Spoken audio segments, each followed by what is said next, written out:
driven straight to the Red House, to the Parliament building, it was, sworn in as Governor General, and driven in to Governor General's house.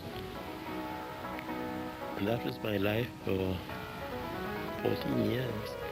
His inauguration as Governor General in 1973 was to be the first of many a joyous and jovial evening on these gracious grounds. The Governor General's house was built in 1886 from stones from the Ladentil quarry. It is 3 stories high and a beautiful relic of colonial times. When Trinidad and Tobago became a republic in 1976, Sir Ellis Clarke was made our first president, and he held the office with all its privileges and duties, among them the power to grant presidential pardons and set up commissions of inquiry. The President acts in accordance with the advice of the Cabinet or minister appointed for the purpose by the Cabinet. So that when an act says the President may do the President, it means the Cabinet. So to that extent, he really is a figurehead. Sir Ellis was so intertwined with the making of our fledgling nation that there were times when he was accused of being a party man, an allegation strenuously denied by Errol Mahabir, who was a minister in the People's National Movement government at the time. But Sir Ellis's relationship with the late Dr. Williams was undoubtedly a close one. Oh, Eric Williams was the most difficult man to deal with. But he and Sir Ellis were quite close for a while. And there was a period when every Thursday after Cabinet, Dr. Williams would go to the President's home to have lunch and to discuss matters of state and so on. Sir Ellis maintained he also received members of the opposition to President's house. Among them was Basdeo Pandey, the present leader of the opposition UNC. I've never been a member of the PNM. I've never had anything to do with party matters at all. However, many members of the then government did count on his diplomacy and vast knowledge of the law. In 1973, for example, when this country was very short of money, Sir Ellis played a very important role in getting a company like Texaco to give us a loan. When we had problems with some of the multinational corporations, Sir Ellis it was who would smooth the waters. The final agreement on Shagaramas that finally ceded Shagaramas to this country, Ellis was involved. He was famous for his parties and entertained in grand style, in these gardens, in these majestic dining rooms, in the ballroom. Ambassadors and investors, official visitors and friends were invited to dinner or cocktails, and he gave the best parties in town. The band would play, and the President's house would be alive with music, dance, and the bustle of butlers and kitchen staff. The President would dance.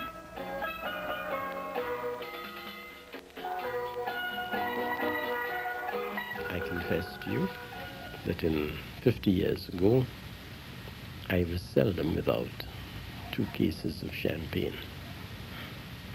This idea that I started drinking because there was some free drinks at President's house is one of the greatest fallacies that you could find. Solwood Shaw became Governor General, a very excellent man.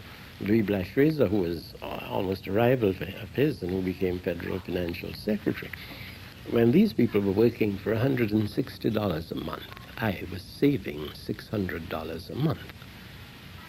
So anything I got at President's house was a big come down financially from what I could have earned in my early days and what I would have earned had I remained in practice. 1985 was a glittering year. Sir Ellis received Pope John Paul II.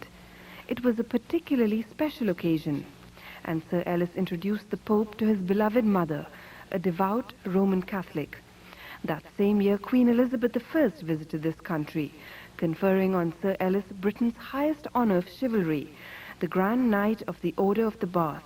He now carried 4 knighthoods.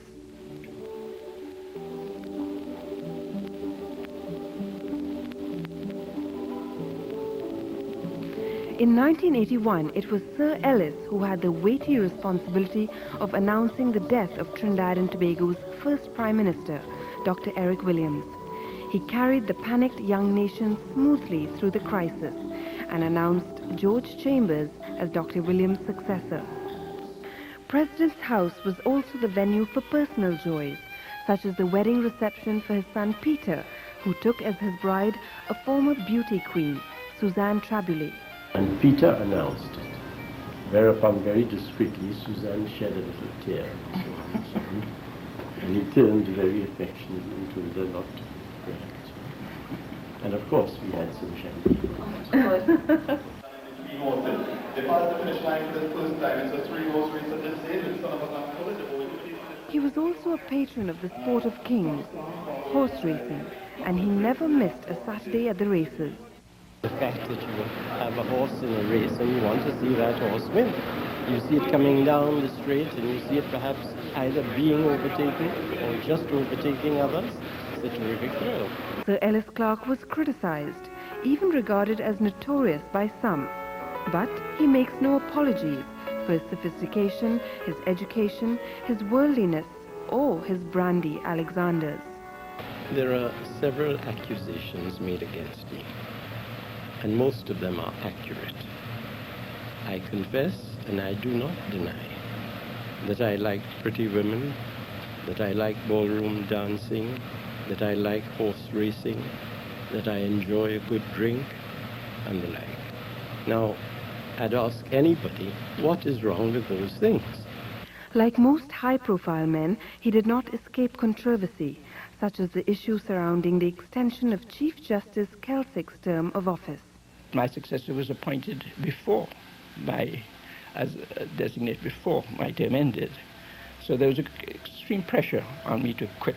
I think through all, Ellis kept his calm, and he rode the storm. He was vindicated by the Privy Council's decision, which upheld his point of view.